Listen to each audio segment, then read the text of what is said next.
Buffet চমৎকার একটা কথা বলেছেন। আপনারা যারা চাকরি পিছনে দৌড়ান, ওয়ারেন বাফেট বলছে তুমি তখনই সফল যখন যখন তুমি বসে থাকবা ঘরে, তারপরে তোমার অ্যাকাউন্টে টাকা ঢুকবে, তাহলে তুমি সফল। আপনি চাকরি করেন 9 ঘন্টা 8 ঘন্টা, চাকরি করার পরে আপনি যখন চাকরি শেষ, আপনার বেতন শেষ।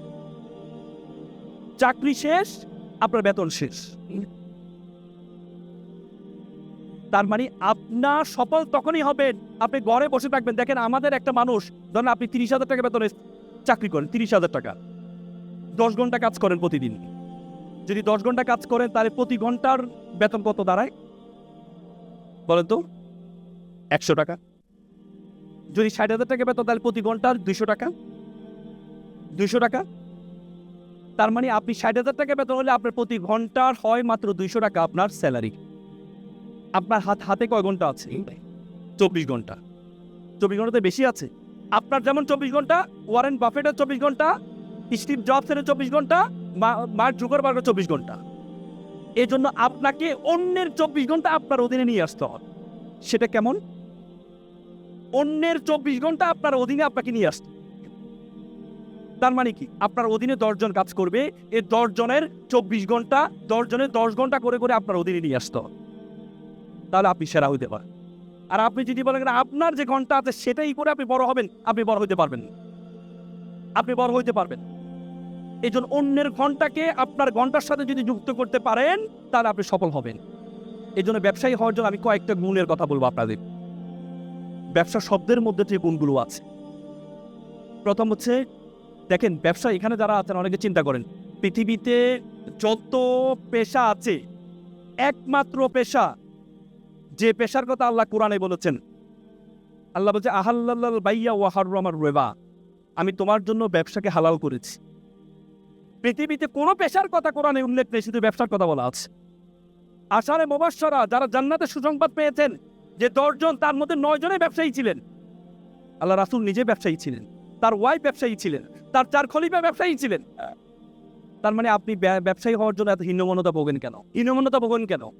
আপনার সবসময় মনে করেন টাকা লাগবে, ব্যবসার টাকা ছাড়া তো ব্যবসা হয় না। না, যারা বড় বড় ব্যবসায়ী হয়েছে তাদেরকে জিজ্ঞেস করে দেখেন তারা কত টাকা দিয়ে শুরু করেছে। তারা কত টাকা দিয়ে শুরু করতে জিজ্ঞেস করে দেখেন। পৃথিবীতে সবসময় টাকা লাগে না ভাই। পাঠাও, উবার, তাদের নিজস্ব কোনো গাড়ি আছে? গাড়ি আছে, একটা গাড়ির মালিক তারা। কিন্তু লক্ষ লক্ষ গাড়ি, পৃথিবীর যে দেশে যাবেন উবার আপনার অ্যাক্টিভ। পৃথিবীর কোটি কোটি গাড়ি তারা ডিল করে কিসের মাধ্যমে? শুধুমাত্র একটা সফটওয়্যার কারণ। তার কি টাকা লাগছে? পাঠাও, ইলিয়াস, তারা যে এই করেছিল, তাদের নিজস্ব কোনো গাড়ি আছে? স্টুডেন্ট অবস্থায় তারা এই অ্যাপসটা তৈরি করেছিল। তার মানে শুধুমাত্র thinking is a very important.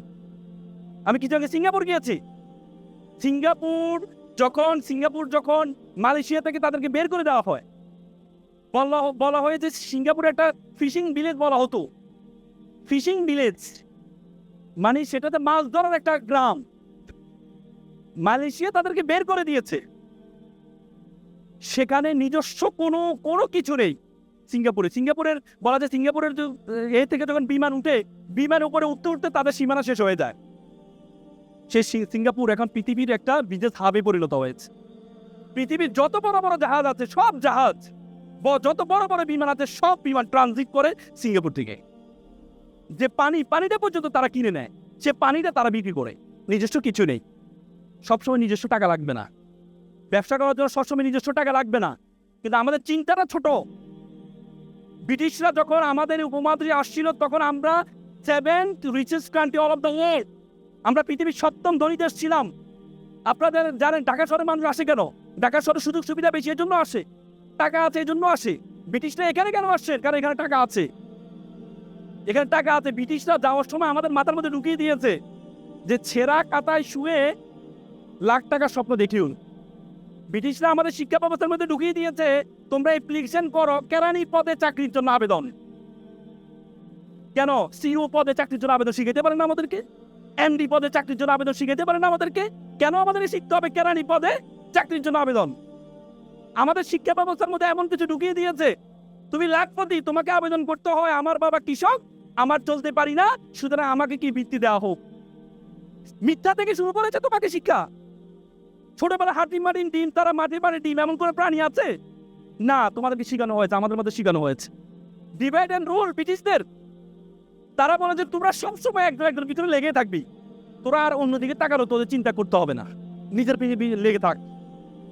এই জন্য 2 বাংলাকে ভাগ করে দিতে, কাশ্মীরকে ভাগ করে দিতে, 2 পাঞ্জাবকে ভাগ করে দিচ্ছে। পাঞ্জাব 2 ভাষা একই, কিন্তু রাষ্ট্র হচ্ছে 2টা, একটা হচ্ছে লাহোর আর একটা হচ্ছে হরিয়ানা। কাশ্মীর একটা জম্মু কাশ্মীর আর একটা আজাদ কাশ্মীর ভাগ করে দিচ্ছে। বাংলা পশ্চিম বাংলা, পূর্ব বাংলা ভাগ করে দিচ্ছে, যে তোরা তোদের পিছনে লেগে থাক। এই জন্য আপনারা এখানে যারা আছেন, চাকরির জন্য আন্দোলন করবেন না ভাই, চাকরির জন্য আন্দোলন করবেন না। আল্লাহ তাআলা আপনাকে অনর্থক সৃষ্টি করে নাই, আল্লাহ তাআলা আপনাকে অনর্থক সৃষ্টি করে নাই। উদ্যোক্তা হওয়ার স্বপ্ন দেখেন। উদ্যোক্তা হওয়ার জন্য আমি কয়েকটা পরামর্শ করে আমি কথা শেষ করব। প্রথম, বিজনেস ম্যান হওয়ার জন্য প্রথম যে বর্ণটি আছে সেটি হচ্ছে B. B for B positive. Positive চিন্তা করেন না। আমরা সবসময় নেগেটিভ চিন্তা করি। আমরা সবসময় নেগেটিভ চিন্তা করি, আরে আমি তো একটা সফটওয়্যার খুলবো, আমি একটা ওয়েবসাইট বানাবো, আমি একটা ফার্ম তৈরি করবো, আমার ফার্মে আমি ডিপ্লোমা করেছি, মানুষ যদি শোনে ডিপ্লোমা করছি তাহলে কি আমার ফার্মে কি ইনভেস্ট করবে? আমরা সবসময় নেগেটিভ চিন্তা করি। বাঙালি হিসেবে আমরা নেগেটিভ। পৃথিবীতে এত খেলা থাকতে হাডুডু কেন আমাদের জাতীয় খেলা? দেখবেন হাডুডু একজন আগালে 5 জন পিছনে ধরে রাখে, আবার 5 জন দাঁড়িয়ে থাকলে একজন গিয়ে খোঁচা মারে, হাডুডি। তার মানে আমাদের স্বভাবের সাথে মিল আছে। আমরা পজিটিভ চিন্তা করতে পারি না, আমরা শুরু থেকে নেগেটিভ। এই জন্য বি পজিটিভ। আমি একটা এক্সাম্পল দিই। একবার আপনারা এডিডাস ছিল জার্মানির, ফ্রান্সের, জার্মানি ইউরোপের সবচেয়ে বড় জুতা কোম্পানি। প্রথম বিশ্বযুদ্ধের পরে সবচেয়ে বিখ্যাত কোম্পানি ছিল এডিডাস।